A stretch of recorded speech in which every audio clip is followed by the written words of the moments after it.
मालेगावच्या राजकारणात पुन्हा एकदा मोठा ट्विस्ट पाहायला मिळतो आहे.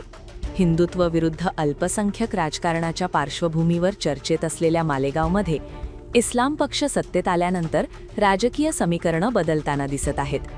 महापालिकेच्या महापौरपदी नसरीन बानो शेख यांची निवड झाल्यानंतर त्यांच्या एका निर्णयाने राज्याच्या राजकारणात खळबळ उडाली आहे.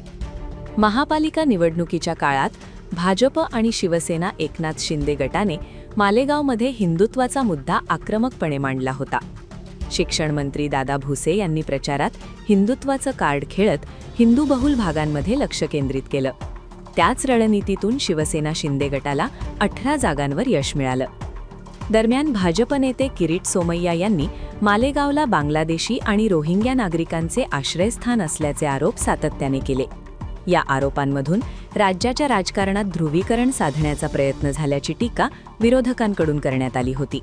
मात्र या सगळ्या पार्श्वभूमीवर सत्ता स्थापनेत भाजप शिवसेना यांना अपेक्षित यश मिळालं नाही. इस्लाम पक्ष आणि समाजवादी पक्ष यांनी काँग्रेसच्या मदतीने महापालिकेत सत्ता स्थापन केली.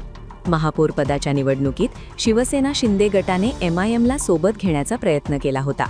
त्यासाठी पडद्यामागे खलबत्ते झाल्याची चर्चा होती. मात्र काँग्रेसने पाठिंबा न दिल्याने ही रणनीती फसल्याचं बोललं जात आहे.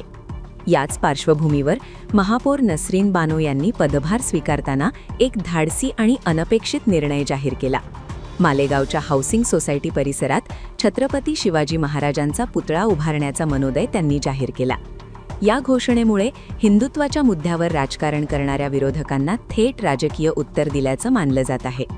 इस्लाम पक्षाचे नेते आणि माजी आमदार आसिफ शेख यांनी सातत्याने निधर्मी आणि विकास केंद्रित राजकारणाचा पुरस्कार केला होता. महापौरांचा हा निर्णय त्याच भूमिकेचं प्रत्यक्ष उदाहरण असल्याचं समर्थकांचं म्हणणं आहे.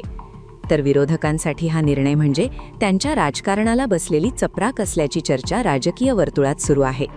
विशेष म्हणजे मालेगावशी थेट संबंधित असलेल्या शिक्षण मंत्री दादा भुसे यांच्या राजकारणासाठी हा निर्णय महत्त्वाचा मानला जात आहे.